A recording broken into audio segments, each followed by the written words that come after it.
Hello everyone, कैसे हैं आप? एकदम बढ़िया ना।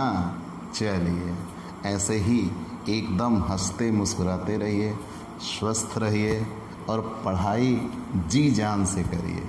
प्यारे बच्चों, मैंने आपको इस online platform Digvijay commerce classes पर मीजर्स ऑफ सेंट्रल टेंडेंसी, जो कि बिजनेस स्टैटिक्स का सबसे इम्पॉर्टेंट लेसन या यूं कह लीजिए बेस पार्ट है। और ऐसा कोई भी वर्ष नहीं होगा जिस वर्ष ये एग्ज़ाम में पेपर में ना आए। प्यारे बच्चों, आपके यहाँ एग्ज़ाम का पैटर्न कुछ ऐसा है। अगर हम अवध यूनिवर्सिटी की बात करें, डॉक्टर राम मनोहर लोहिया अवध यूनिवर्सिटी की बात करें, तो आपके यहाँ एग्ज़ाम का पैटर्न कुछ ऐसा है कि आपको एग्ज़ाम में 195 नंबर के क्वेश्चन पेपर में आते हैं, 195 के, जिसमें से आपको 100 नंबर का करना होता है। आप एक प्रकार से सिलेबस कह लीजिए, एक प्रकार से कह लीजिए कि एग्ज़ाम स्पेशल क्लास हो गई है, जो कि एग्ज़ाम के लिए सबसे मस्ट होगी। प्यारे बच्चों, मैंने किस बेस पर कहा कि आपकी एग्ज़ाम में 195 नंबर के क्वेश्चन आएंगे? ज़रा देखिए, पहला क्वेश्चन जो होगा उसके 10 पार्ट होंगे, 1 2 3 4 ऐसे करके कितने पार्ट होंगे? 10 पार्ट होंगे। 7 8 9 और 10। पहला क्वेश्चन जो होगा उसके 10 पार्ट होंगे और ये सारे पार्ट 2 नंबर के होंगे। 10 क्वेश्चन होंगे, मतलब टोटल कितने नंबर के हो जाएंगे? 20 नंबर का हो जाएगा, और जिसमें से आपको प्रत्येक का जवाब देना होगा। ध्यान देना, मैंने आपसे क्या कहा? मैंने ये कहा कि आपको इस एग्ज़ाम में जो पेपर का पैटर्न मिलेगा वो कुछ यूँ होगा। इसे आप सेक्शन ए बोल सकते हो, वेरी शॉर्ट क्वेश्चन बोल सकते हो। तो इसमें अगर स्टैट्स में आप पाते हो एग्ज़ाम में, तो इस सेक्शन में आपको कई सारे फॉर्मूले पूछे जाते हैं या बेसिक रूल पूछे जाते हैं। तो ये पहला क्वेश्चन है। इस पहले क्वेश्चन में ये 10 क्वेश्चन होंगे जो इसके पार्ट होंगे। कर लीजिए, फर्स्ट का first, second, third, fourth, fifth, sixth, ऐसे करके 10 दिए जाएंगे और सारे क्वेश्चन 2 नंबर के होंगे और 10 क्वेश्चन होंगे, मतलब टोटल कितने नंबर का हो जाएगा? 20। और इनका जो जवाब देना होगा वो मैक्सिमम 50 वर्ड में देना होगा। कितने वर्ड में देना होगा? 50 शब्दों में इनका जवाब देना होगा। अब क्वेश्चन नंबर 2 पे आते हैं, जो कि नेक्स्ट सेक्शन आप कह लीजिए, ये सेक्शन ए था कह लीजिए। Next section question number 2, question number 3, question number 4, question number 5 और क्वेश्चन नंबर 6, ये तीनों एक सेक्शन के होंगे। ठीक, तो इनमें ये कहा जाएगा कि आप इनको सॉल्व करना होगा सबको, लेकिन इसमें ऑप्शन ये मिल जाता है कि एक क्वेश्चन होगा, उसका और होगा, दूसरा क्वेश्चन होगा। तो मतलब आपको यहाँ क्या समझ में आया कि 2 में से कोई एक करना होगा, या तो हम इसे करेंगे या तो हम इसे करेंगे। ठीक, क्योंकि और लगा होगा। ये दोनों न्यूमेरिकल हो सकते हैं, दोनों थ्योरी हो सकते हैं, और एक न्यूमेरिकल एक थ्योरी हो सकता है। तो वो प्रेडिक्शन नहीं करिएगा कि नहीं ये न्यूमेरिकल आएगा, नहीं ये थ्योरी आएगी। तो इसका जवाब सिर्फ इतना मैं दूंगा कि आपको दोनों चीज़ें पढ़नी होंगी, थ्योरी एंड न्यूमेरिकल बोथ। तो ये क्वेश्चन अथवा क्वेश्चन कुछ भी हो सकता है। वैसा ही ये भी होगा, क्वेश्चन अथवा क्वेश्चन होगा, ये भी क्वेश्चन अथवा क्वेश्चन होगा, ये भी क्वेश्चन अथवा क्वेश्चन होगा, ये भी क्वेश्चन अथवा क्वेश्चन होगा। और इनके जवाब आपको मैक्सिमम 250 वर्ड में देने होंगे। कितने वर्डों में देना होगा? 250 शब्दों में इनका जवाब देना होगा। इन वाले क्वेश्चन का जवाब अधिकतम 250 शब्दों में देना होगा, 250 शब्दों में इनका जवाब देना होगा। लेकिन एक बात और बच्चों, 2 में से कोई एक करना होगा, तो एक क्वेश्चन 10 नंबर का होगा, एक क्वेश्चन 10 नंबर का होगा। तो 2 में से कोई, ये भी 10 नंबर का है, ये भी 10 नंबर का है, हो गया 20 नंबर। ये भी 10 का, ये भी 10 का, हो गया 20। ये भी 10 का, ये भी 10 का, ये सब 10 के हैं, तो ये तो हो गए 100 नंबर के, लेकिन हमें करने होंगे 50 नंबर। ठीक, तो 2 में से कोई एक करना रहता है, 2 में से कोई एक। इसीलिए पेपर में कहता हूँ 195 का आता है, तो 100 का ये हो गया, 20 का ये हो गया, 120। 195 का पेपर आएगा और हमें करना होगा 100 नंबर का। तो यहाँ 10 में, यहाँ ये 5 क्वेश्चन हमें करने हैं और एक क्वेश्चन 10 नंबर का है, मतलब ये टोटल कितने नंबर के हो गए? 50। अब जो अगला सेक्शन आएगा जो सबसे बड़े क्वेश्चन होंगे, ठीक बच्चों, वो 5 क्वेश्चन आते हैं। तो question number 7, question number 8, question number 9, question number 10, question number 11, question question question, ऐसे 5 क्वेश्चन दिए होंगे। वो कुछ भी हो सकता है, वो सारे न्यूमेरिकल हो सकता है। फाइनेंशियल अकाउंटिंग में तो सारे न्यूमेरिकल आए थे, थ्योरी नहीं आई थी। स्टैट्स में भी न्यूमेरिकल बेसिक तौर पर आते हैं, एक आध थ्योरी आ जाती है तो आ जाती हैं, बेसिकली नहीं आती। तो ये मान के चलिए कि आपको न्यूमेरिकल मिलता है। तो ये आपको सॉल्व करने होंगे, 5 क्वेश्चन होंगे, 5 में से आपको कोई 2 सॉल्व करना होगा, एनी 2। तो ऑप्शन आपके पास भरपूर होगा, लेकिन ये पूरी किताबों में से दिया जाएगा, एनी 2। आपको ये कोई 2 करने होंगे। तो और ये 2 जब करेंगे तो ये सब 15 नंबर के क्वेश्चन होंगे। तो 15 × 5 = 75, 100 नंबर का ये हुआ, 75 का हुआ 175, और 20 का ये हुआ 195। तो इसीलिए मैं बार बार कहता हूँ आपका एग्ज़ाम जो होगा वो 195 नंबर का होगा। यहाँ से आपको 2 करने होंगे। तो एक क्वेश्चन 15 नंबर का है, 2 क्वेश्चन करेंगे मतलब कितने नंबर का हो जाएगा? 30 नंबर। 30, 50, 80, 20, 100। ठीक बच्चों, ये एग्ज़ाम का पैटर्न होता है। फिर सुन लीजिए, आपका जो एग्ज़ाम मिलेगा वो आपका एग्ज़ाम 3 सेक्शन में मिलेगा। 3 सेक्शन में मिलेगा। या तो आप पहले एक सेक्शन सबसे बड़ा होगा, इसका मैक्सिमम 500 शब्दों में आपको जवाब देना होता है, 500 वर्ड, अगर हम थ्योरी की बात करते हैं तो। अगर हम न्यूमेरिकल की बात करते हैं तो जब तक आंसर ना मिल जाए तब तक जवाब देना है। 1 पेज में मिल गया 1 पेज में, 2 पेज में मिल गया 2 पेज में।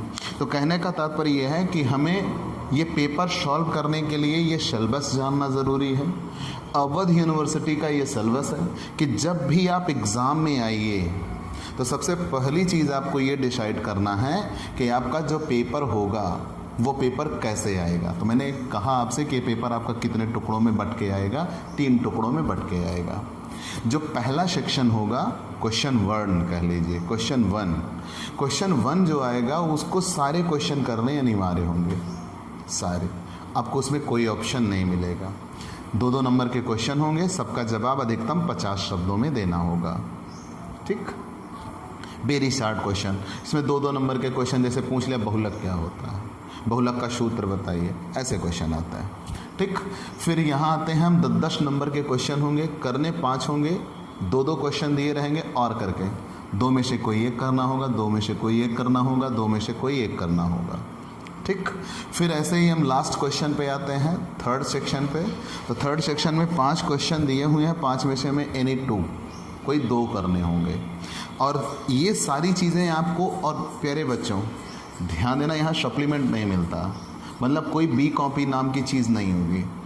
आपको जो पहली कॉपी दी जाएगी उसी में आपको सब कुछ सॉल्व करना होगा। आप दूसरी कॉपी नहीं मांग सकते, और अगर मांगते भी हैं तो दे नहीं सकते। तो आपको पेज मैनेजमेंट सीखना होगा। इसका जवाब, इन क्वेश्चंस का जवाब आप मैक्सिमम 4 पेज में करते हो।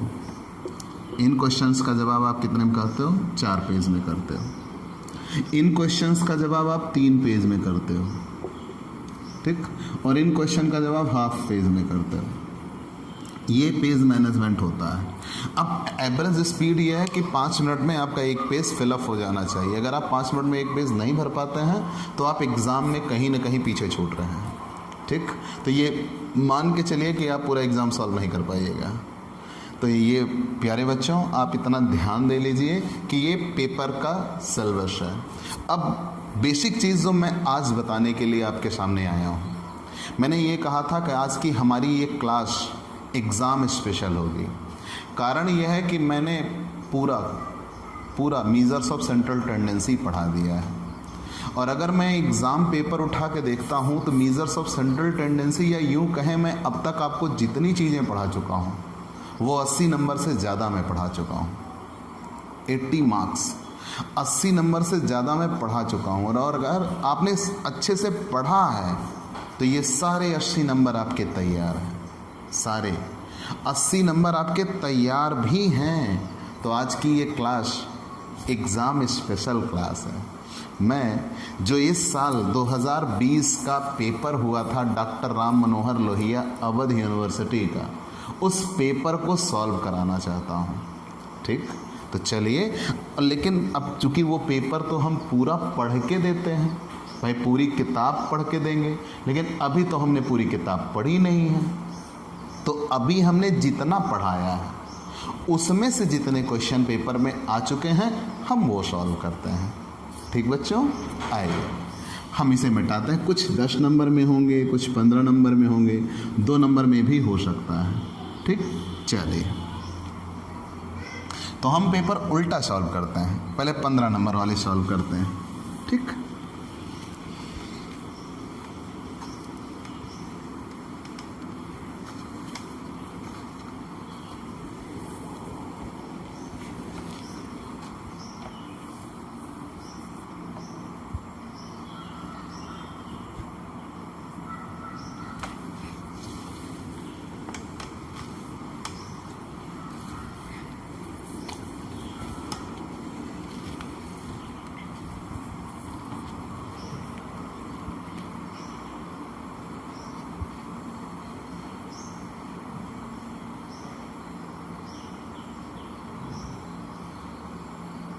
प्यारे बच्चों, मैं एक तरफ से एक एक क्वेश्चन देखता हूँ।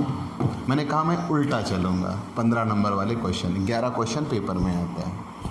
क्वेश्चन नंबर 11 था जिसमें आपको सूचकांक निकालना था।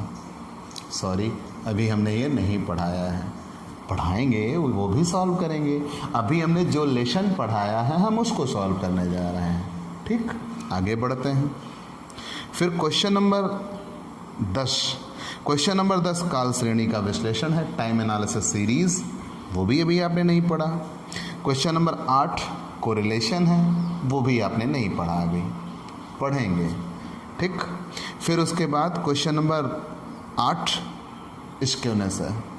ठीक, dispersion and skewness, just next lesson जो आप पढ़ेंगे वो। ये रहा क्वेश्चन नंबर 7। ठीक, क्वेश्चन नंबर 7 दिया हुआ है कि find out mode and median from the following data. ठीक बच्चों, find out the mode and median from the following data. चलिए देखते हैं। मोड एंड मीडियन तो हम पढ़ ही चुके हैं। कह रहे हैं कि find out mode and median from the following data. 15 number का क्वेश्चन है बच्चों, जस्ट इस बार एग्जाम में आया हुआ। निम्न समंकों से भूयिष्ठक एवं माध्यिका ज्ञात कीजिए। अब अगर आपके पास एग्ज़ाम पेपर रहा तो मैं उसकी नंबरिंग कर देता हूँ। ठीक, ऐसे लिख लीजिए आप, exam paper, exam paper,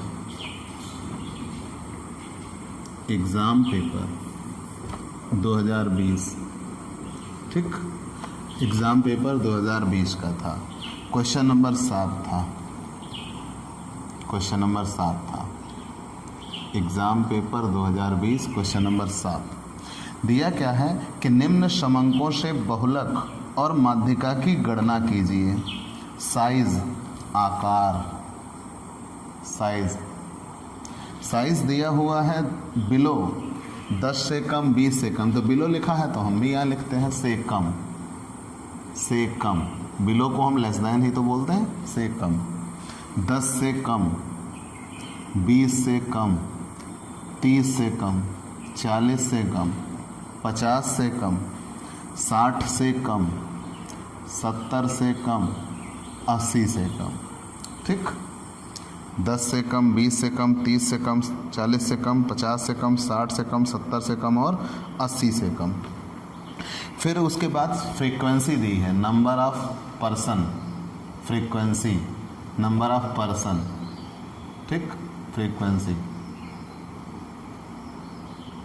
frequency दिया हुआ है क्या क्या, 5,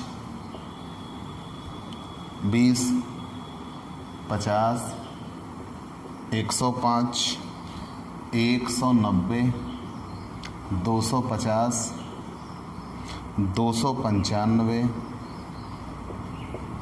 320। प्यारे बच्चों, मैंने आपसे 1000 बार कहा है कि एग्ज़ाम के लिए लेस दैन और more than very important topic है। ये रहा सामने, मैंने उठाया केंद्रीय प्रवृत्ति की माप 15 नंबर का सबसे पहला क्वेश्चन। और दूसरी चीज़ मैंने आपसे ये कहा था कि अगर एग्ज़ाम में आएगा क्वेश्चन तो एक साथ कई चीज़ें एक ही क्वेश्चन में निकालने को देगा। तो यहाँ इस क्वेश्चन में क्या क्या निकालने के लिए कहा है, आपको मीडियन निकालना है और आपको मोड निकालना है। मतलब कितनी चीज़ें फाइंड आउट करनी है, 2 चीज़ें निकालना है। ठीक बच्चों, फिर से जान लीजिए, डॉक्टर राम मनोहर लोहिया अवध यूनिवर्सिटी के 2020 के व्यावसायिक सांख्यिकी के पेपर का सबसे बड़ा प्रश्न 15 नंबर का सबसे पहला क्वेश्चन था, निम्न समंकों से माध्यिका और बहुलक की गणना कीजिए। ठीक, चलिए निकालते हैं। एकदम आसान क्वेश्चन, लेस दैन दिया हुआ है। तो मैंने आपसे 2 बातें बताई हैं। जब कभी लेस दैन या मोर दैन का क्वेश्चन हो तो सबसे पहला काम हमें ये करना होगा कि क्लास इंटरवल बनाना होगा और फ्रीक्वेंसी बनानी होगी।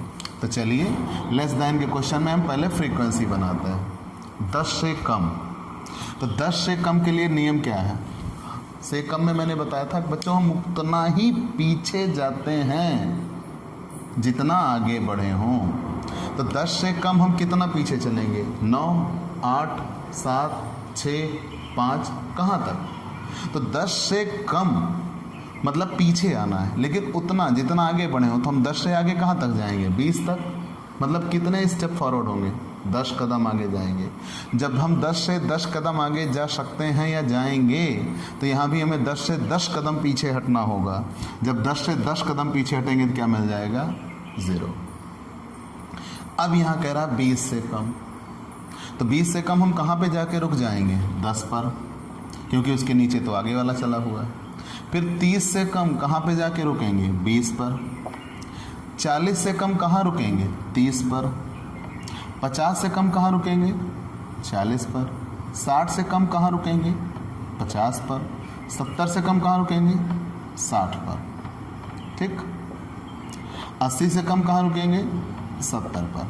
तो लेस दैन का ये सीधा फंडा है कि हम उतना ही पीछे आते हैं जितना आगे बढ़े हों, पहले के लिए नियम। ठीक। और दूसरे से ये शुरू करते हैं, हम वहाँ पे आके रुक जाते हैं जहाँ से पिछले ने चलना शुरू किया था। ठीक बच्चों, क्लास इंटरवल बन गया। अब हम निकालते हैं न्यू फ्रीक्वेंसी। मैंने कई क्वेश्चन ऐसे लगवाए हैं, चलिए ये मिटा देते हैं भाई। न्यू फ्रीक्वेंसी, न्यू फ्रीक्वेंसी क्यों? ये फ्रीक्वेंसी तब सेटअप था जब इन्होंने कहा था 10 से कम, 20 से कम, 30 से कम, 40 से कम। अब क्वेश्चन को हमने एक व्यवस्थित क्रम दिया। जब हमने उसको सुटेबल ऑर्डर में फिट कर दिया कि 0 से 10, 10 से 20, 20 से 30, तो फ्रीक्वेंसी एडजस्टमेंट भी हमें उसी तरीके से करना होगा।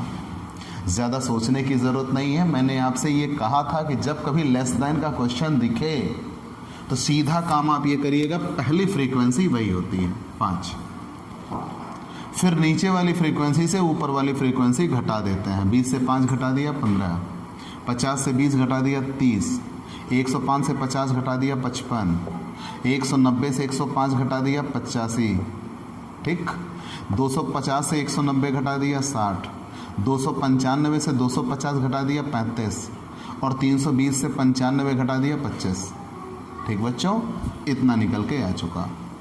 अब ये फ्रीक्वेंसी आपके किसी काम की नहीं, इससे कोई लेना देना नहीं। मैंने कट किया, आप नहीं काटिएगा। मैंने इसलिए कट किया ताकि आप कंफ्यूज ना हो। ठीक बच्चों, अब ये नॉर्मल क्वेश्चन बन गया। अब ये नॉर्मल क्वेश्चन बन गया, क्लास इंटरवल मिल गया और फ्रीक्वेंसी मिल गई। अब आपको ये पहचानना है कि ये श्रेणी कौन सी है। वही सतत, आपको पहले भी बताया है, से कम दिया हो, से अधिक दिया हो, वो सतत श्रेणी होती है। तो ये कॉन्टिन्यूअस सीरीज़ है। अब इसमें आपको मीडियन निकालना है, माध्यिका। तो माध्यिका के लिए कॉन्टिन्यूअस सीरीज में ये कहा जाता है सभी वर्गांतराल अपवर्जी क्रम में हो। क्या ये अपवर्जी क्रम में हैं इन एक्सक्लूसिव ऑर्डर? जी हाँ, जहाँ से पहला चलना छोड़ रहा है दूसरा वहाँ से चलना शुरू कर रहा है।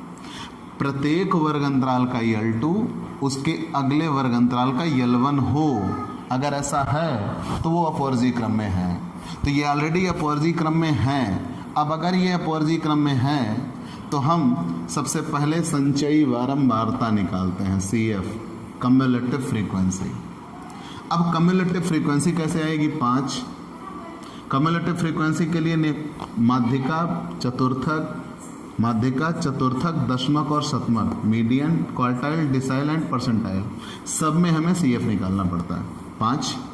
5 में 15 जोड़ दिया 20, में 30 जोड़ दिया 50, मतलब जोड़ते हुए चले चलते हैं। 55 जोड़ दिया 105, 85 जोड़ दिया 190, 60 जोड़ दिया 250, 35 जोड़ दिया 295, 25 जोड़ दिया 320।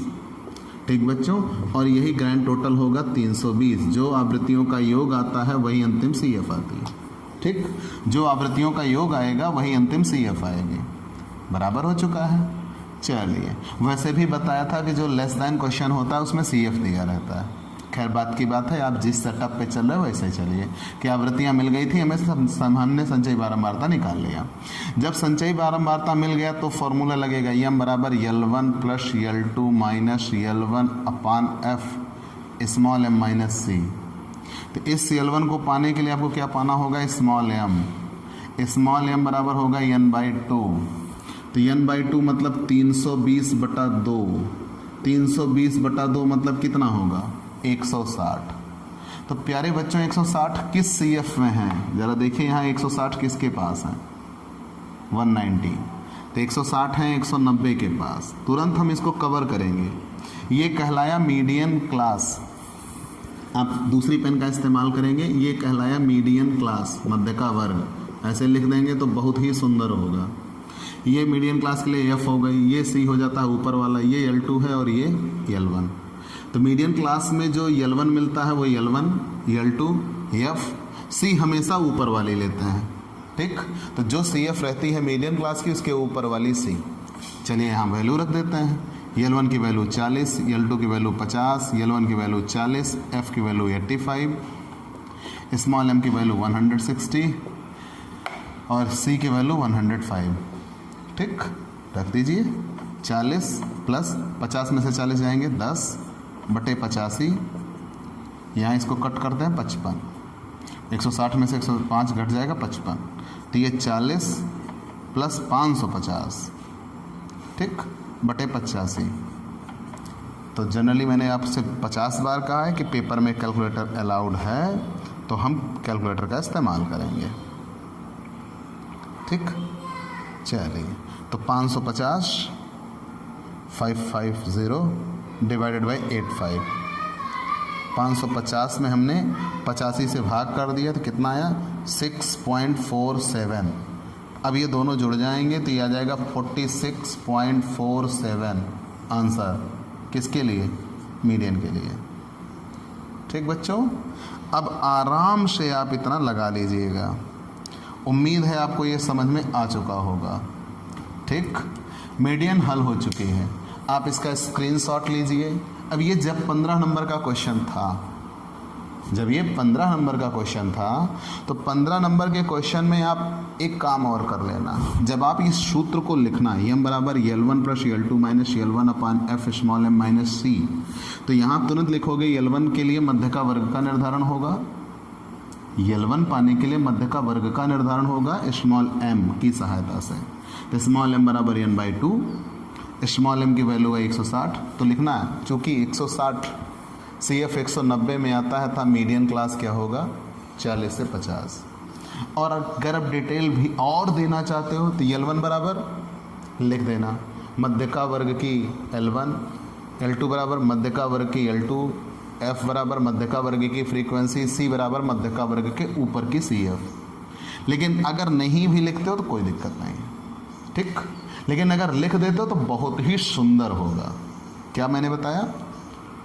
L1 का निर्धारण मध्य का वर्ग के लिए किया जाएगा और मध्य का वर्ग का निर्धारण किससे होगा? स्मॉल m बराबर n/2। स्मॉल m की वैल्यू जिस CF में आई वही मध्य का वर्ग कहलाया। L1 मध्य का वर्ग की निम्न सीमा, L2 मध्य का वर्ग की उच्च सीमा, F मध्य का वर्ग की फ्रीक्वेंसी और C मध्य का वर्ग के ऊपर की CF। आप स्क्रीनशॉट लीजिए, हम मोड निकालते हैं। ठीक बच्चों, मोड।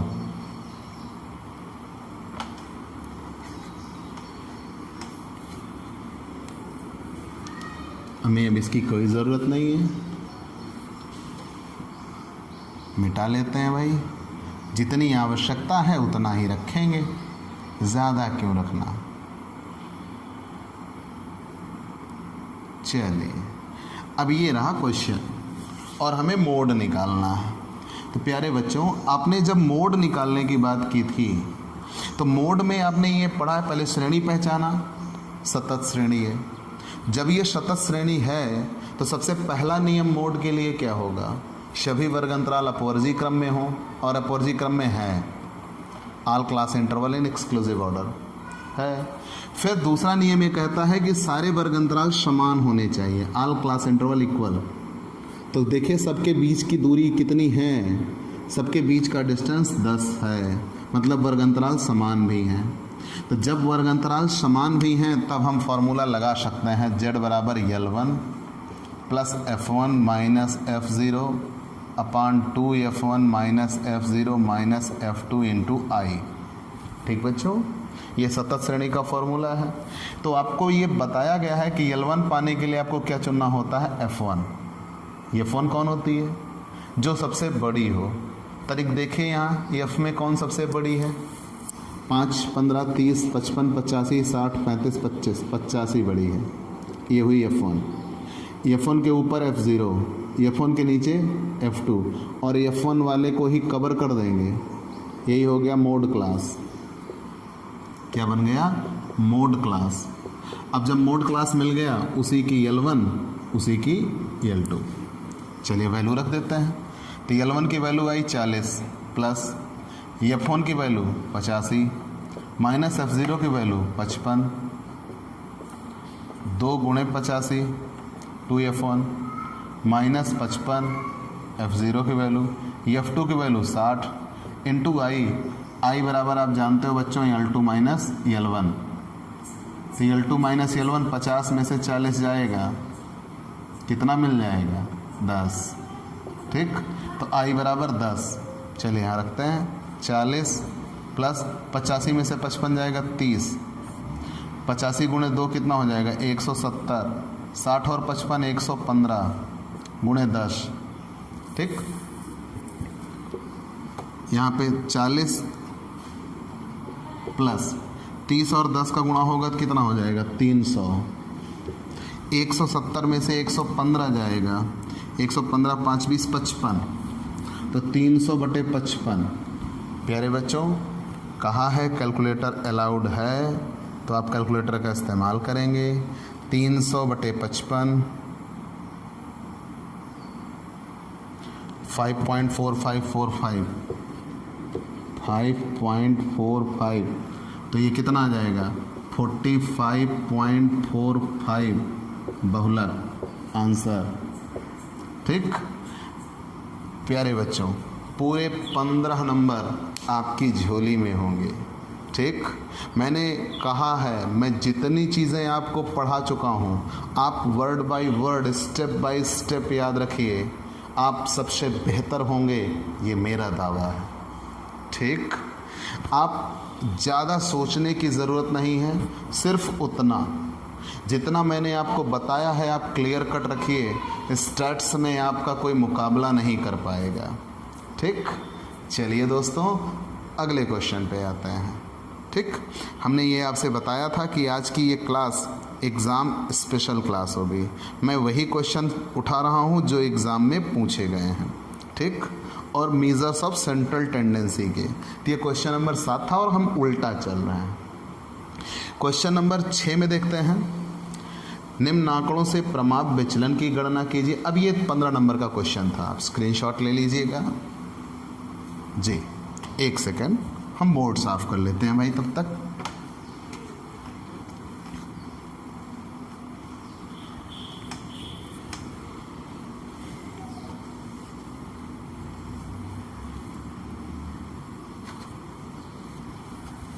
अब देखिए, एक क्वेश्चन नंबर 6 आया था कि निम्न आंकड़ों से प्रमाप विचलन की गणना कीजिए। अभी आपने प्रमाप विचलन नहीं पढ़ा है, लेकिन जो क्वेश्चन नंबर 6 होता है, अभी मैंने पेपर पैटर्न दिया था, तो पेपर पैटर्न में मैंने ये कहा था क्वेश्चन नंबर 1 के बाद एक तो 2 नंबर वाले क्वेश्चन होंगे, 2 नंबर 3 4 5 6, ये 5 क्वेश्चन 10-10 नंबर के होंगे, और ये अथवा करके दिए जाते हैं, और करके दिया जाता है। और करने का मतलब क्या होता है कि 2 क्वेश्चन होंगे, कोई एक करना होगा। तो निम्न आंकड़ों से प्रमाप विचलन की गणना कीजिए। अभी आपने प्रमाण विचलन नहीं पढ़ा है। उसके और में था निम्न आंकड़ों से कार्ल पियर्सन सहसंबंध की गुणांक की गणना कीजिए, वो भी अभी आपने नहीं पढ़ा है। ठीक, 10 वर्ष पूर्व, अब हम क्वेश्चन नंबर 5 पे आ गए। 10 वर्ष पूर्व एक देश का सकल राष्ट्रीय उत्पाद 100 करोड़ था, यह अब 2000 करोड़ हो गया। जीएनपी में विकास की दर का बताइए। तो ये भी अभी आपने नहीं पढ़ा है। ठीक, मान लिया। प्यारे बच्चों, अब आपको एक क्वेश्चन मिला, क्वेश्चन नंबर 5 ही है। क्वेश्चन नंबर 5 आया हुआ है, एक रेलगाड़ी, याद आया क्या? अरे हाँ भाई, जस्ट पिछले दिन कल मैंने जो क्वेश्चन पढ़ाया, ज़रा देखिएगा, केवल डिजिट चेंज है, रूल सब कुछ वही होगा।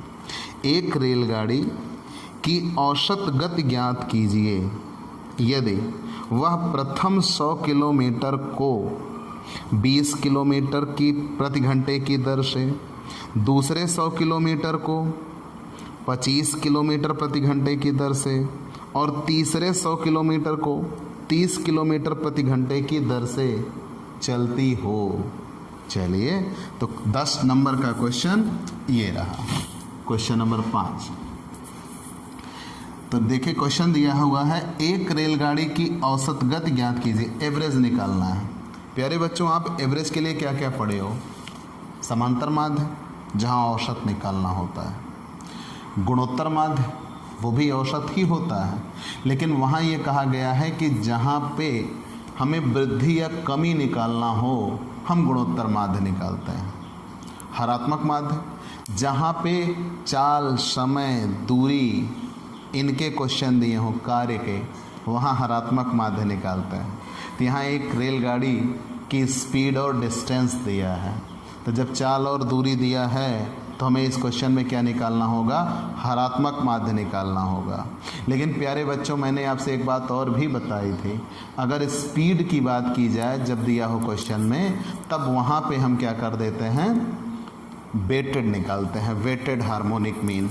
चलिए, तो एक रेलगाड़ी की औसत गति ज्ञात कीजिए, वह प्रथम 100 किलोमीटर को x w, एक रेलगाड़ी की औसत गति ज्ञात कीजिए यदि वह प्रथम 100 किलोमीटर, ये रही डिस्टेंस, मैंने कहा था जो स्पीड होगी वो x होगी, जो डिस्टेंस होगा वो w होगा।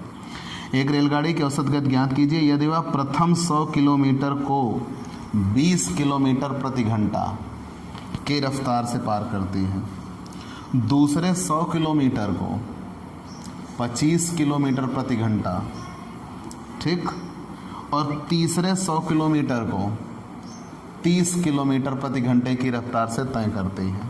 उसकी एवरेज स्पीड बताइए। एक रेलगाड़ी की औसत गति ज्ञात कीजिए यदि वह प्रथम 100 किलोमीटर को 20 किलोमीटर प्रति घंटा की दर से, दूसरे 100 किलोमीटर को 25 किलोमीटर प्रति घंटे की दर से और तीसरे 100 किलोमीटर को 30 किलोमीटर प्रति घंटे की दर से पार करती है। चलिए, इतनी चीज़ें मिल गई। अब अगर इतना आप पा चुके हैं तो आपको हार्मोनिक मीन सॉल्व करना है। प्यारे बच्चों, हरात्मक माध्य निकालना, वो भी वेटेड। तो आपको ये याद होगा कि मैंने कहा था जब स्पीड का क्वेश्चन दिया हो तो आप वेटेड सॉल्व करते हो, तो वेटेड हार्मोनिक मीन। अच्छा, हरात्मक माध्य क्यों निकाल रहे हो? मैंने बताया ना, चाल, समय, दूरी, इनके क्वेश्चन दिए हों तो हम क्या निकालते हैं? हरात्मक माध्य निकालते हैं। तो WHM हार्मोनिक मीन, तो क्या सूत्र होगा? रेसिप्रोकल सिग्मा W रेसी एक्स इसे बोलते हैं। F के स्थान पर W का इस्तेमाल होता है, अपान सिग्मा W। ठीक बच्चों, जो F का काम है वही W का काम है, आप उस पर कन्फ्यूज़ नहीं होना। आगे बढ़ जाता है, तो WHM बराबर रेसिप्रोकल सिग्मा W रेसी एक्स अपान सिग्मा W। तो सबसे पहले हमें गैप ब्रैकेट सॉल्व करना होगा। तो W रेसी एक्स कैसे आएगा? W इंटू रेसी एक्स। तो W तो क्वेश्चन में दिया हुआ है, हमें ज़रूरत किसकी है? रेसी एक्स की। रेसी एक्स क्या होगा? x का व्युत्क्रम, जो x दिया है उसी को पलट देंगे, x का व्युत्क्रम हो जाएगा। सिग्मा W क्या होगा? W का योग, W का योग। चलिए, तो हम सबसे पहले क्या निकालते हैं? रेसी एक्स। रेसी एक्स, तो रेसी एक्स, रेसी होता क्या है बच्चों? व्युत्क्रम उल्टा। तो मैंने बताया जब किसी संख्या का रेशी निकालना हो, रेसिप्रोकल पूरा नाम होता है, तो उस संख्या से एक में भाग कर देते हैं, या हम यूं कहें उस संख्या को हम पलट देते हैं। तो जनरली अगर कॉमन वर्ड इस्तेमाल करूं तो ये 20/1 है, तो हम पलटेंगे इसे तो क्या हो जाएगा 1/20। ठीक, तो 1/20 इधर क्या हो जाएगा 1/25। ठीक, इधर क्या हो जाएगा 1/30। चलिए सबको सॉल्व कर देते हैं, पेपर में कैलकुलेटर अलाउड है ही। 1/20 0.05, 1/25 0.04,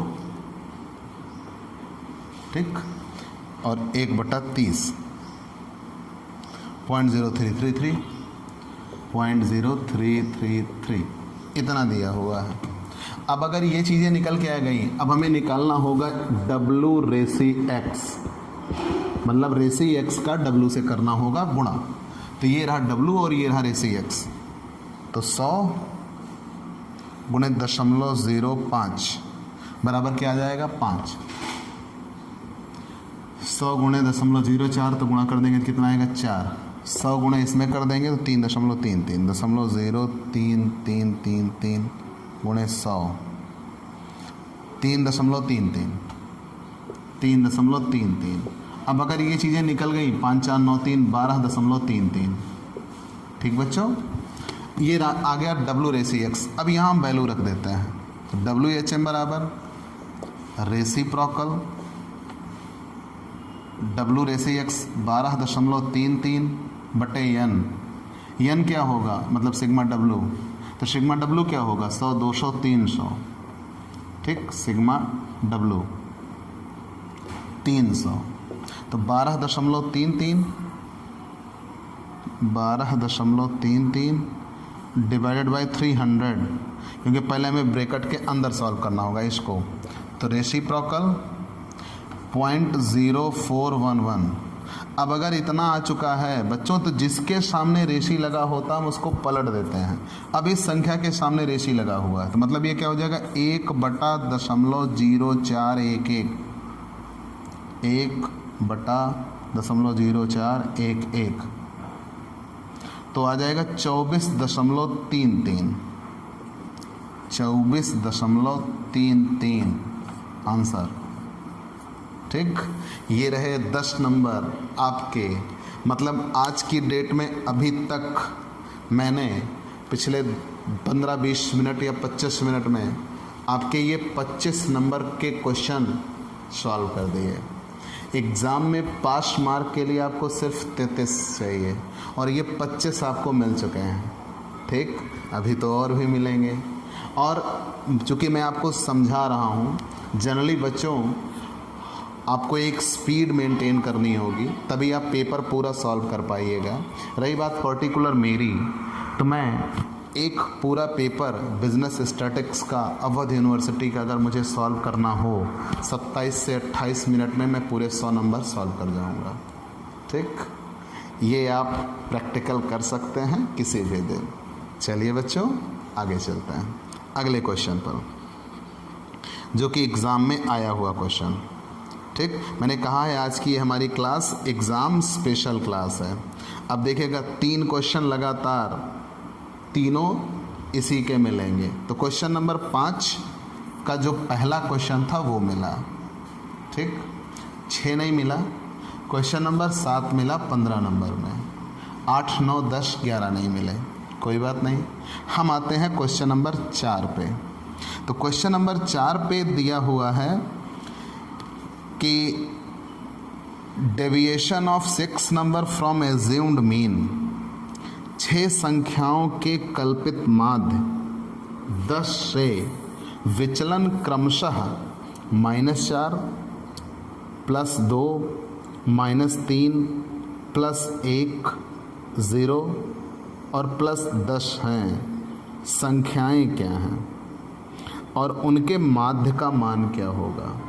बहुत ही आसान क्वेश्चन है, मतलब ओरिजिनल उल्टा चीज़ें कही गई हैं, सिर्फ आपका दिमाग घुमा दिया गया है। ठीक बच्चों, पहले हम बोर्ड साफ कर देते हैं भाई।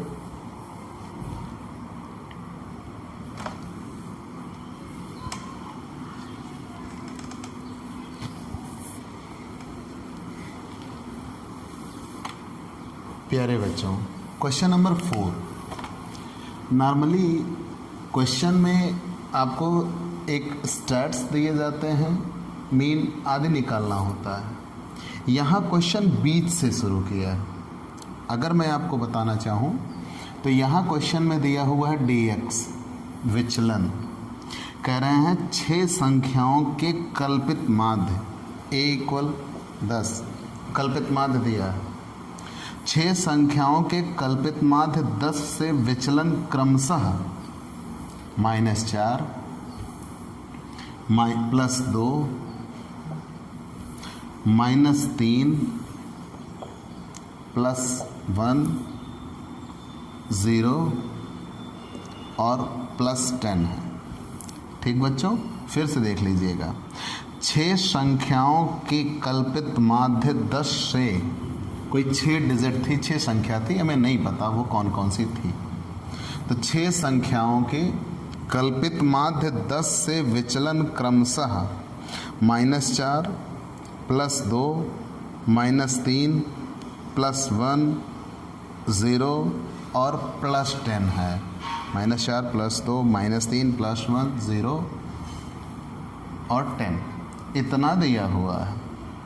चलिए 10 4 3 7 10 तो 12, 4 3 7 10 तो 12 1 13। चलिए अब ध्यान देना बच्चों, तो ये क्वेश्चन दिया हुआ है। इस क्वेश्चन में आपको 2 बातें कही हैं, 2 बातें। पहला तो आपको मीन निकालना है, दूसरा आपसे कहा है ओरिजिनल नंबर निकालिए कि वास्तव में वो संख्या थी क्या। बहुत आसान क्वेश्चन है, वेरी सिंपल क्वेश्चन, बस आपको दिमाग से घुमा दिया गया। तो पहली बात बच्चों ये कि कह रहे हैं कि एक क्वेश्चन दिया है, ठीक, दी गए विचलन कल्पित माध्य 6 संख्याओं के कल्पित माध्य 10 से लिए गए विचलन निम्न प्रकार है या निम्न है। तो ये किस रीत की बात की जा रही है, शॉर्टकट मेथड कि डायरेक्ट मेथड। जहाँ कहीं कल्पित माध्य मिल जाए ए, आप तुरंत जान जाइएगा वो शॉर्टकट मेथड है। अब अगर ये शॉर्टकट मेथड से क्वेश्चन सॉल्व हुआ, अगर मैं आपको बेसिक टर्म्स पे लेके आऊँ तो शॉर्टकट मेथड में होता क्या, पहले x दिया रहता है, ठीक। तो दिए गए x, मान लीजिए कोई 6 संख्या यहाँ पर दी गई थी, हमें नहीं पता वो 6 संख्या क्या हैं, लेकिन 6 संख्याएं थी ऐसा ये कह रहे हैं। तो इन 6 संख्याओं में से कोई एक संख्या, इन 6 संख्याओं में से कोई एक संख्या को हमने a मान लिया, किसी एक संख्या को हमने a मान लिया। यहाँ पे इन्होंने इस संख्या को a माना, दिख रहा है। किसी एक संख्या को a मान लिया और जिसको a माना है उसकी वैल्यू कितनी दिया हुआ है, 10। जिसको a माना है उसकी वैल्यू कितने दिया हुआ है, 10। आपसे कह रहे हैं क्वेश्चन में x दिया होता है, दिए गए पद में से कोई एक संख्या को हम कल्पित माध्य मान लेते हैं। यही तो आपने पढ़ा है कि दिए गए पद में से कोई एक संख्या हम कल्पित माध्य मान लेते हैं। तो जब हमने कल्पित माध्य माना तो हम यहाँ dx निकालते हैं। दिए गए पद में से कोई एक संख्या हम कल्पित माध्य मान लेंगे, dx निकालेंगे, और dx निकालने का सूत्र होता है x - a। जितना dx निकल के आता है उसका जोड़ कर देते हैं, वो हो जाता है सिग्मा dx। तो कल्पित माध्य यहाँ इन्होंने 10 दिया ही हुआ है, a = 10 दिया हुआ है। तो मीन यहाँ से निकालना हो तो क्या करेंगे, x बार इक्वल शॉर्टकट मेथड में a + सिग्मा dx/n। प्यारे बच्चों, आपको इस क्वेश्चन से किस श्रेणी का आभास हुआ, व्यक्तिगत श्रेणी का। क्यों? क्योंकि कहीं भी फ्रीक्वेंसी का कोई जिक्र नहीं हुआ है।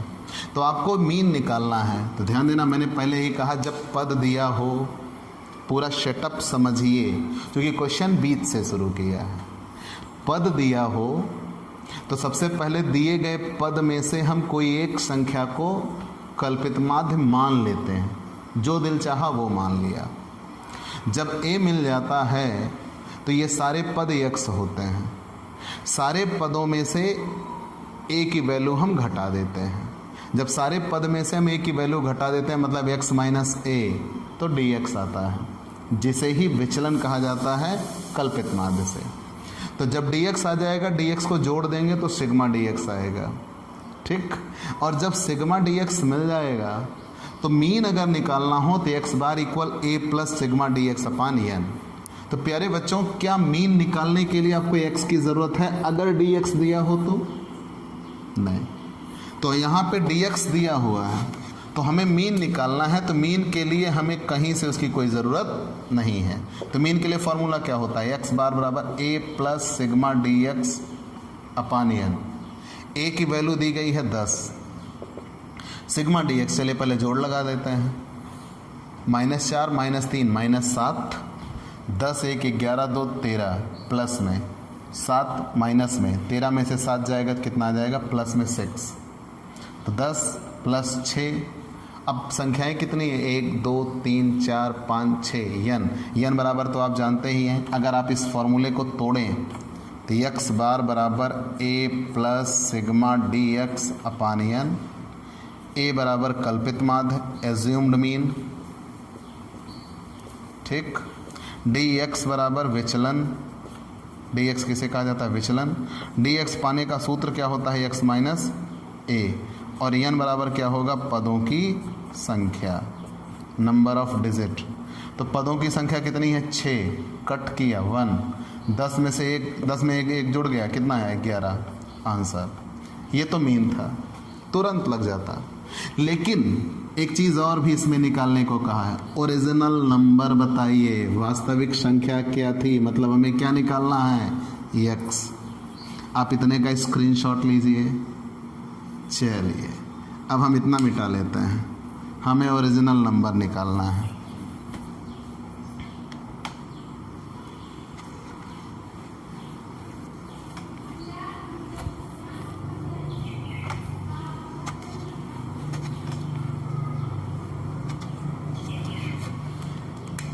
a बराबर 10।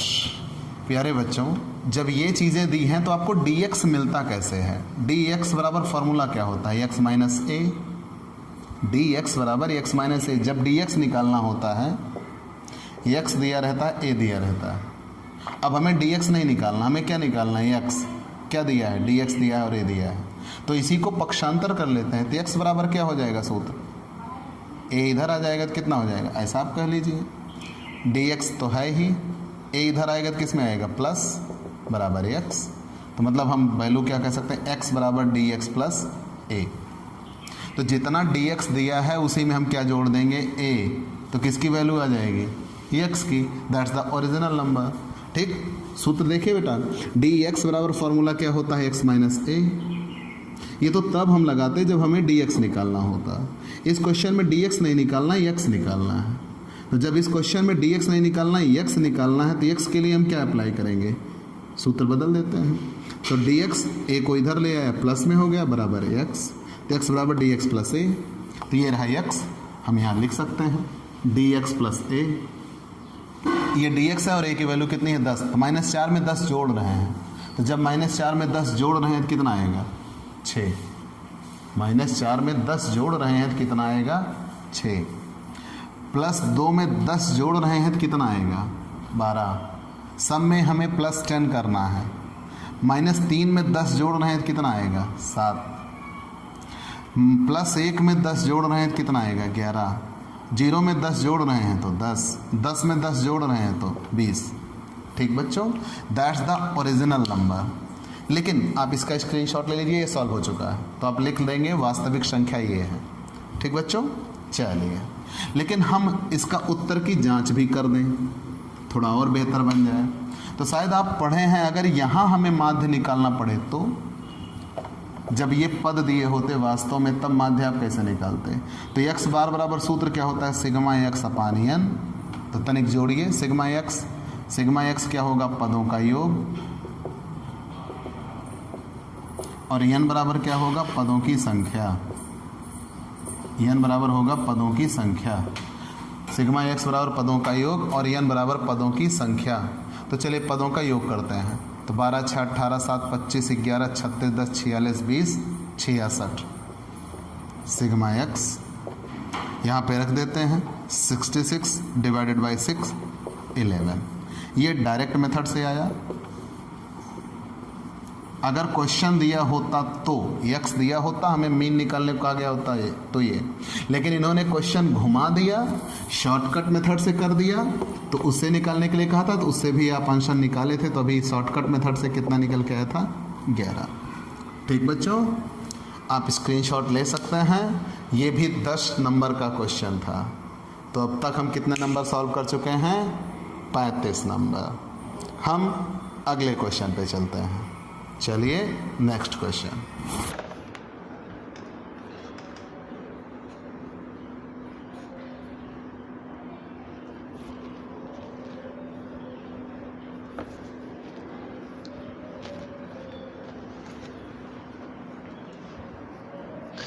प्यारे बच्चों, अगला क्वेश्चन दिया है कि बहुलक से आप क्या समझते हैं। अभी तक हमने 15 नंबर का एक क्वेश्चन सॉल्व किया, क्वेश्चन नंबर 7, जिसमें माध्यिका और बहुलक निकालना था। फिर हमने क्वेश्चन नंबर 5 सॉल्व किया, क्वेश्चन नंबर 5, जिसमें आपको चाल, समय, दूरी के क्वेश्चन दिए थे। 25 नंबर का वो सॉल्व हुआ। 10 नंबर का एक क्वेश्चन सॉल्व किया जिसमें मीन निकालना था, और वो शॉर्टकट मेथड से क्वेश्चन सेटअप किया हुआ था। अब एक थ्योरी दी। ये सब केंद्रीय प्रवृत्ति की माप के हैं। प्यारे बच्चों, जो अगला लेसन भी होगा, अगला लेसन अपकिरण एवं विषमता, वो पाठ भी पूरा केंद्रीय प्रवृत्ति की माप पर डिपेंड है। ठीक, तो इसीलिए कहा जाता है ये 80 नंबर से कम में तो नहीं आता, क्योंकि उसके भी जो क्वेश्चन निकालने होते हैं पहले ये निकालना होता है।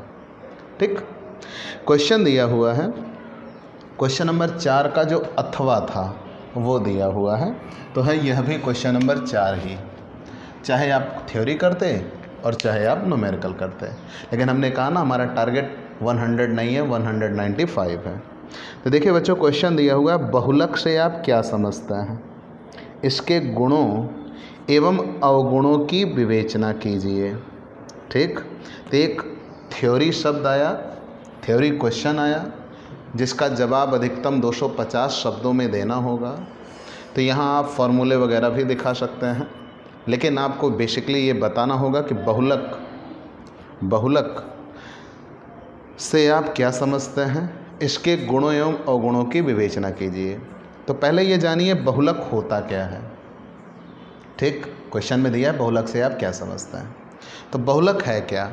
तो प्यारे बच्चों, मैंने कहा था कि माध्य 2 टुकड़ों में टूट जाता है। माध्य 2 टुकड़ों में टूट जाता है, एक गणितीय माध्य, दूसरा स्थितीय माध्य। जो गणितीय माध्य होता है वो खुद 3 टुकड़ों में टूट जाता है। एक समांतर माध्य, जो औसत ज्ञात करने के लिए निकाला जाता है। जनरली समांतर माध्य में क्या होगा कि किसी भी पद के मतलब जो चरम मूल्य होंगे, अगर कोई हायर वैल्यू है तो पूरे रिजल्ट को इफेक्टेड कर देता है। ठीक, वो सब हम मीन में बता चुके हैं। फिर हम दूसरे नंबर पे आते हैं गुणोत्तर माध्य, जहाँ वृद्धि दर ज्ञात करनी हो या कमी ज्ञात करनी हो, औसत वृद्धि या और औसत कमी ज्ञात करनी हो, वहाँ पे गुणोत्तर माध्य का प्रयोग किया जाता है। जहाँ चाल, समय, दूरी के क्वेश्चन दिए हों, वहाँ हरात्मक माध्य का इस्तेमाल किया जाता है। ये तो बातें थी गणितीय माध्य की। हम आ गए स्थितीय माध्य, सिचुएशनल मीन। स्थितीय माध्य 2 टुकड़ों में टूट जाता है। एक तो माध्यिका, जहाँ व्यक्तिगत गुणों या कह लीजिए कि जैसे सुंदरता, ईमानदारी, इनका अध्ययन करना हो, वहाँ पे माध्यिका का प्रयोग किया जाता है। ठीक, और दूसरा होता है बहुलक, जहाँ पे पूर्वानुमान निकालना हो। तो ये सबसे बड़ा गुण है इसका, जहाँ चूँकि अभी आप इसके गुण और दोष भी पढ़ने वाले हैं, तो जहाँ पे पूर्वानुमान निकालना हो, पूर्वानुमान का निर्धारण किया जाना हो, वहाँ पे बहुलक का इस्तेमाल किया जाता है। जैसे आप समुद्री तूफान आदि के बारे में कहते हो, जस्ट फोरकास्टिंग, वर्षा वगैरह का पूर्वानुमान लगाना हो, तो जहाँ पूर्वानुमान निकाला जाता है, लगाया जाता है, वहाँ बहुलक का प्रयोग किया जाता है। चलिए, ये जान लिया। लेकिन वास्तव में ये मोड है क्या? तो बहुलक शब्द का इंग्लिश बहुलक, बहुलक, तो बहुलक शब्द का इंग्लिश शब्द है मोड, मोड, बहुलक। लेकिन ये फ्रेंच वर्ड है बहुलक, फ्रेंच भाषा के ला मोड शब्द से आया हुआ है। ध्यान देना बच्चों, बहुलक फ्रेंच भाषा के ला मोड शब्द से आया हुआ है, जिसका अर्थ होता है फैशन या रीति रिवाज, जिसका अर्थ होता है फैशन या रीति रिवाज। ठीक, कैसे? इसका बहुलक से क्या तात्पर्य है? ध्यान देना बच्चों, हमने ये कहा बहुलक शब्द फ्रेंच भाषा के ला मोड शब्द से आया हुआ है, जिसका शाब्दिक अर्थ क्या होगा? फैशन या रीति रिवाज। कैसे? तो जाहिर सी बात है, आप देखें जो चीज़ करंट में फैशन में होती है उसकी बहुलता होती है, वो बहुत ज़्यादा मात्रा में दिखाई देता है। जैसे वर्तमान में एक छोटा उदाहरण देते हैं एंड्रॉयड फ़ोन का। पहले क्या था, आज के 10-15 साल पीछे चलिए आप, 15 साल बैक होइए, तो 15 साल पीछे जिसके पास मोबाइल होते थे वो सिंपल सेट हुआ करते थे। लेकिन जैसे जैसे एक स्मार्टफोन ने पूरे बाज़ार पे कब्ज़ा किया, आज फैशन इस बात का है कि अगर आपके पास स्मार्टफोन नहीं है तो समझो आपके पास कुछ नहीं है, और अगर आपके पास स्मार्टफोन है उसमें नेट पैक नहीं है तो भी समझो आपके पास कुछ नहीं है। मतलब हम करंट में उस दिशा में हैं, वो बहुलता है। मतलब ये कि जो चीज़ें इस समय फैशन में रीति रिवाज में होंगी वो लगभग सबके पास होती हैं। जब वो लगभग सबके पास होती हैं तो वही उसकी बहुलता कहलाती है। तो बहुलक माने होता है जस्ट लार्जर फ्रीक्वेंसी, सबसे ज़्यादा बार। तो चूँकि जो करंट रीति रिवाज फैशन होगा वो सबसे ज़्यादा होगा। ठीक, तो इसीलिए बहुलक शब्द की उत्पत्ति फ्रेंच भाषा के ला मोड शब्द से हुई है। और एक बात, अगर हम इसे और डिस्क्राइब करें तो या लुन चाऊ ने कहा था, या लुन चाऊ, या लुन चाऊ ने कहा था बहुलक किसी भी श्रेणी का वह मूल्य होता है। ध्यान देना, या लुन चाऊ ने ये कहा था कि बहुलक किसी भी श्रेणी का वह मूल्य होता है, या एक श्रेणी का वह मूल्य होता है जो उस श्रेणी में सबसे अधिक बार आया होता है। या लुन चाऊ ने कहा था कि बहुलक एक श्रेणी का वह मूल्य होता है जो उस श्रेणी में सबसे अधिक बार आया होता है। ठीक बच्चों, लेकिन एक बात और, अगर इसी चीज़ को हम और आगे डिस्क्राइब करें, या लुन चाऊ ने कहा कि बहुलक किसी भी श्रेणी का वह मूल्य होता है, या बहुलक एक श्रेणी का वह मूल्य होता है जो उस श्रेणी में सबसे अधिक बार आया होता है।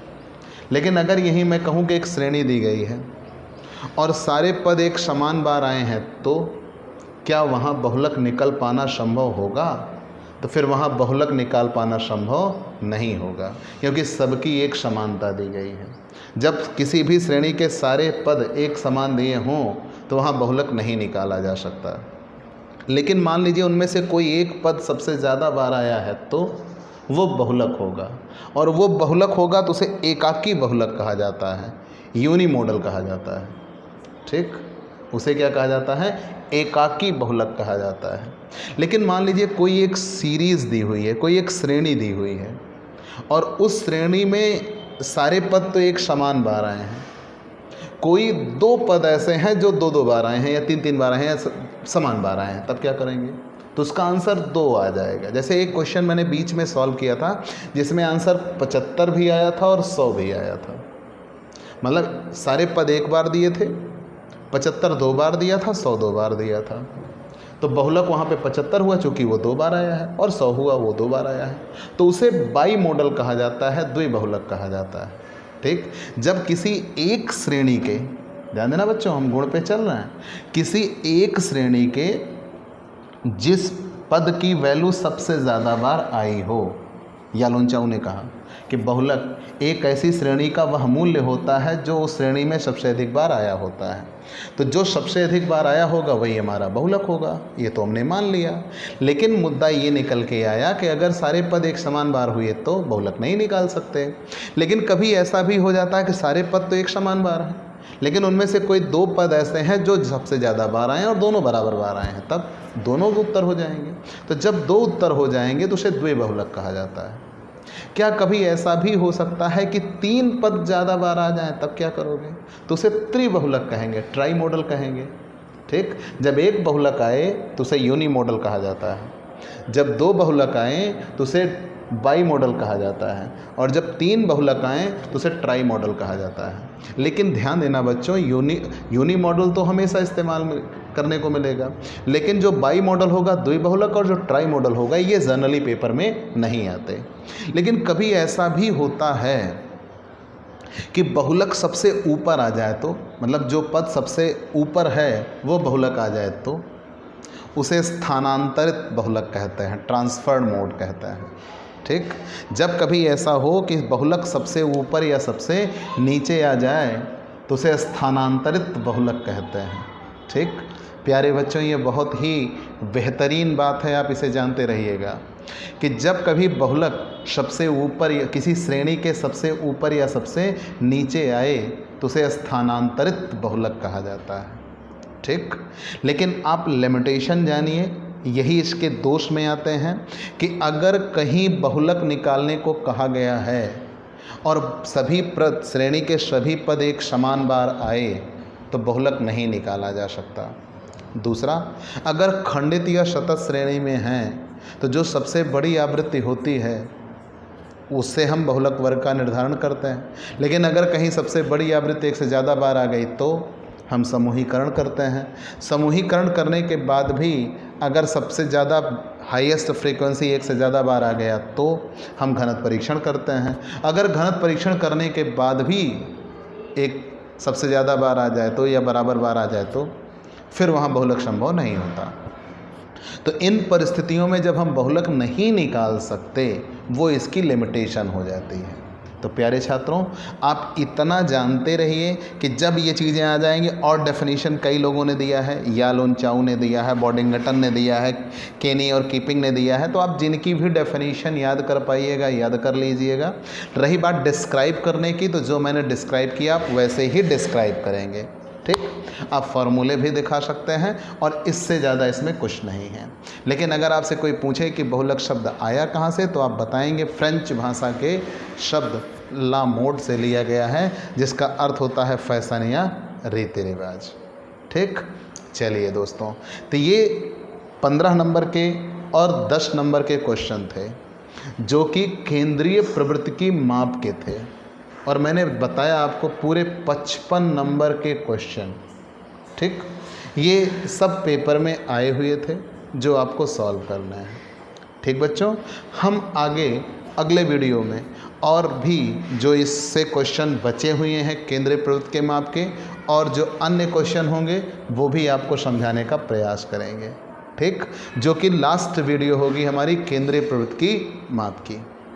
ठीक बच्चों, और आपको सिर्फ इतना, ये पेपर सॉल्व कराने का मकसद सिर्फ इतना था, आप जानिए समझिए कि आप जो पढ़ रहे हो सही दिशा में जा रहे हो, ऐसे ही एग्ज़ाम पेपर होगा और ऐसे ही बेहतरीन पढ़ाई के साथ आप बेहतरीन से बेहतरीन अंक ला सकते हैं। ठीक, तो टारगेट 90+ है, तो सफलता के लिए हमें परिश्रम भी उतना करना होगा। तो ये मान के चलिए, आप सिर्फ अपने इस YouTube channel Digvijay commerce classes पर जुड़े रहिए, चैनल को सब्सक्राइब करिए, लोगों से बताइए कि हाँ, online platform Digvijay commerce classes academic पढ़ाई कॉमर्स की सबसे बेहतरीन पढ़ाई आपको दे रहा है। आप हमसे जुड़िए। बेहतर क्लास पाने के लिए आप हमारे व्हाट्सएप नंबर पर संपर्क करिए। आप जानते हैं भाई, आप कॉमर्स के स्टूडेंट हैं, आप इतना पता है आपको कि हम सारी चीज़ें यूट्यूब चैनल पर प्रोवाइड नहीं करा सकते।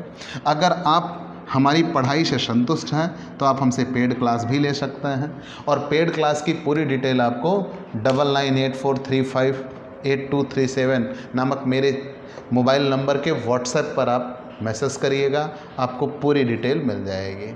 ठीक दोस्तों, तो इस उम्मीद के साथ कि आप पीछे के सब कुछ दोहरा लेंगे, ज़रूर दोहराएंगे, ये मेरा भरोसा है। हम आपसे अगले वीडियो में पुनः मिलेंगे। चलते हैं दोस्तों, बाय बाय दोस्तों।